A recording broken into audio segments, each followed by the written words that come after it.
Hey, I'm Chelsea Nichols. This is my daughter, Carley Tedford. Carley Tedford.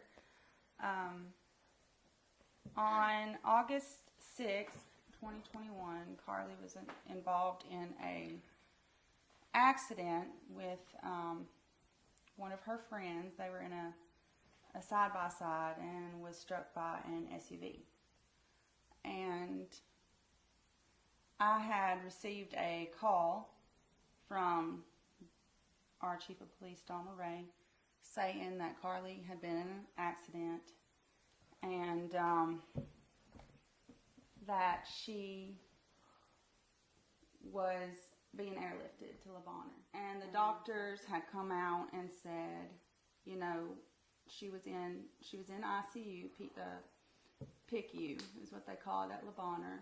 And they came out and told us, you know, that she did have bleeding in her brain and that she was going to have to, they were going to have to do a procedure where they cut and tried to drain the blood because they said she was bleeding in her brain. The next few days began having the procedures, and you know, I was finding out about more injuries, but the doctors weren't really worried about that because it was her brain. They said the main thing is the swelling of the brain, so that's what was their main focus. Her vitals were all over the place, and it was just very touch and go going on. The CT did show hemorrhaging and bleeding in different parts, but they thought that it was going to be something that it had ended up being, but they could not get her stable enough to have an MRI to see kind of what was going on.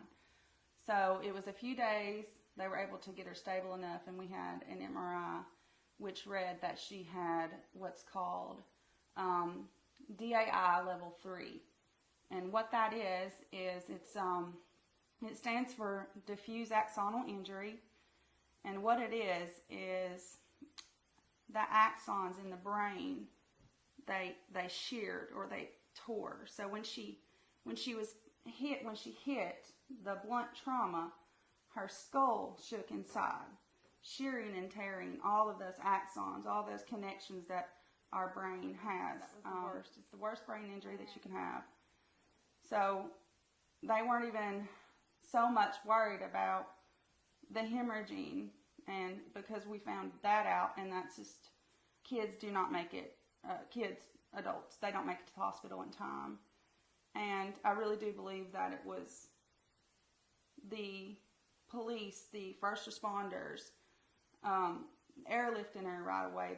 That's the reason why she survived. I really do believe. I believe that God has been ordained in every single detail. You know, you got the ambulance was 1/4 of a mile from the wreck. So she was there within about a minute or two, and I spoke with Lydia, the first responder that was taking care of Carley, and she knew it was Carley when she got her in the ambulance, and she was able to call her by her name, and she was responding to her. But then, you know, we found out later that she was bleeding in the brain. Dr. ℂ𝕒𝕣𝕝𝕣𝕝 is her neurosurgeon, and he said, basically, we had so many teams. We had trauma, we had pediatric, we had neurosurgery, we had the spinal doctors, because, you know, we found out throughout the process, you know, she had the spinal fracture, she had the broken ribs, she had the internal bleeding, she had the liver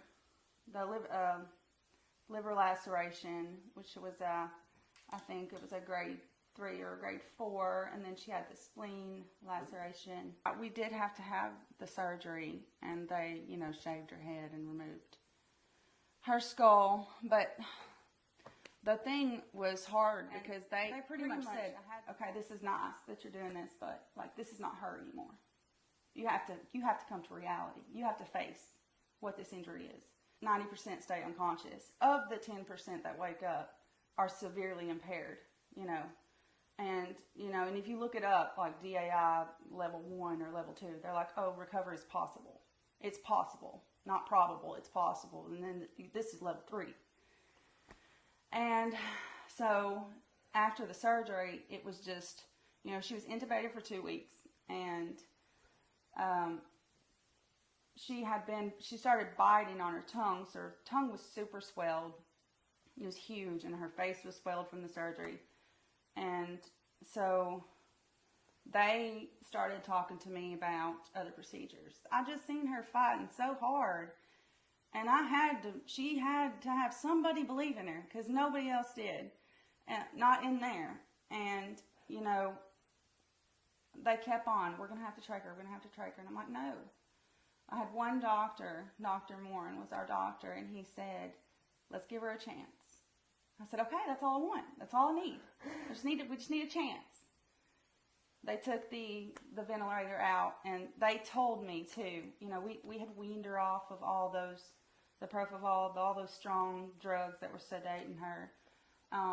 And they took it out, and lo and behold, she was breathing on her own. And they're saying, you know, like she's probably gonna be a vegetable, and she was in that vegetative state. So it was been very easy for me to be like, this is it. This is what we're dealing with. And I couldn't go there. And I think it was August 27th when she woke up to consciousness. You know, Carley is that driven person. She had everything planned out. And it wasn't me doing it. It was her. It's like she had begun babysitting for money. She's 13. Like, you know, when I was younger, that was common. It's not that common now. And she was babysitting. She has a gift for children. She's always had it. Like, babies are just drawn to her. And she's going to be a teacher. You know, next summer, she had it planned where she was going to work. She was going to work in our close friend Brandy's tea shop. Like, she had everything planned out. But then in a moment, and it doesn't matter, and you can't protect them. You can't. Like, in a moment, it stops. It halts. And sometimes I still struggle with the fact that, will she be able to babysit? She has to have a babysitter all the time. So it's like, can she do that? I struggle. But we keep the faith. We have to. We just can't. We can't get in that dark time. We can't. We were in Lebonheur for 6 weeks. Long time. And I remember reading. I read to her. I mean, they thought I was crazy. I know they did. I worked her arms. I worked her wrist. I worked her heels. You know, there wasn't much sleeping going on in there. And I would play worship music, and I would just pray over her, and we'd work her body because, you know, she was just laying in that bed, even turning her. She had lost a lot of weight. She'd lost muscle mass. And I was reading to her a book that we bought before the accident, March Sisters. And she opened her eyes, and like I said, she'd opened them, but she opened her eyes and looked at me, and it was like she was there. I knew she was there. And she seen the pictures and the posters. I had the whole thing decorated. They told us that we won the award for the prettiest room. And yeah, she looked at her team, her cheer team, and made her a poster. And I put some of her cheer pictures. And I seen her looking. She was looking. And then she looked at me, and I said, "You see those pictures?" And she's like, and then I seen like a tear. And it was just like confusion. Like, she didn't know where she was. She didn't know what was going on. And, you know, I had to tell her, you know, we're in Lebonheur Hospital. We're in Memphis. I said, you were in a really bad car wreck. And just like tears are flooding. Because I didn't know if I'd even be able to have that conversation with her. And that she would know me. I mean, I knew it in myself, but, you know, there's only so much you can hear before it's like, okay. So, we were released, I want to say it was September 17th from Lebonheur, and we had to travel to Jackson for inpatient therapy. And we were told, and I'd been told by many people, I'd learned about this injury, people had reached out to us, like, you know, my son, my, you know, husband suffered this, and, you know, we were expecting to be there for months, and we ended up only having to stay for 2 weeks. We walked out of there, like, you know, they have to use the wheelchair, you know, that's policy, but you know, we know without a shadow of a doubt that God has been here the entire time. This doesn't make sense to them. You know, we've seen Dr. ℂ𝕒𝕣𝕝𝕣𝕝 twice, her neurosurgeon that performed her surgery. And we've seen other we've seen neuropsychologists, we've seen, you know, she does have some other health issues. She has kidney stones right now and what they think she's got a neurogenic bladder from the spinal cord injury. But, you know, when she got to the hospital, and a lot of people don't know this, but I read her entire medical records, 276 pages. She had no rectal tone. Her GCS score was 7 at the site, and then it was a 3 when she got to Lebonheur, which is the worst score you can have. But no rectal tone usually is brain dead. And I seen that, and I was like, what? I didn't even know that. They didn't tell me that. I didn't know it until we got to Jackson. I read that. I was reading that, and it said no rectal tone. It's okay. For me to be amazed is one thing, but doctors, they're kind of skeptics, and they base their entire life on science. And I like science too, but science couldn't have done this, and we know that. The future, looking into the future. We have started the process of getting Carley a service dog, because even though Carley can walk, she does have a very poor gait. So, you know, sometimes she'll lean, and, you know, like if we're having to walk a lot, we do have to use the wheelchair. She just fatigues. It's that injury. I mean, we're talking, she was in a bed for, you know, 2 months. She lost 18 pounds. She lost muscle mass. And she wasn't a big thing before then. She weighed like 103 pounds, and she's pretty tall, but she's gaining weight back. But we've started the process with getting her a service dog, which will be strictly a mobility and psychiatric dog.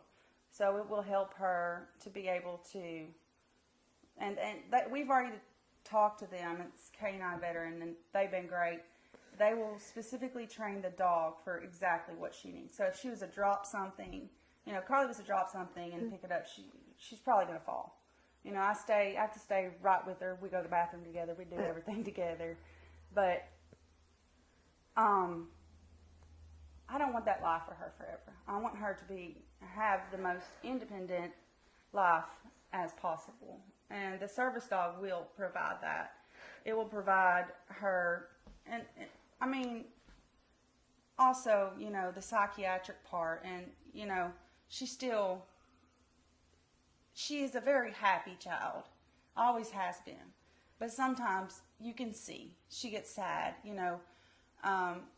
Tomorrow we found out, we went to Dr. ℂ𝕒𝕣𝕝𝕣𝕝, and so they're doing her surgery, and so they'll put her bone flat back on, but this right here will take a long time to heal, to form back. So we are hoping to get her. We do homeschool right now, but we're hoping to be able to get her back in school in January. So we've been in touch with a girl out of Tupelo, Leslie Scott. She is going to do a mold of Carley's head in 2 weeks, because like I said, we're going to be having the surgery early. Tomorrow is the day that we get the skull back on. We're excited. No more helmet. No, none of that. I don't know thing. what her helmet is, It's not but there. she hates that thing. Yeah, I do. And we're hoping we're going to get the mold. And so Leslie, she does this a lot, and it will have a protective barrier. So if Carley was to go back to school, you know, and fall, or, you know, things happen. We know that more than anybody. Just things happen. It will have that barrier to protect. So, because going forward, we don't want any more injuries. We want to be safe as possible. And, you know, we don't want to go through this again, do we?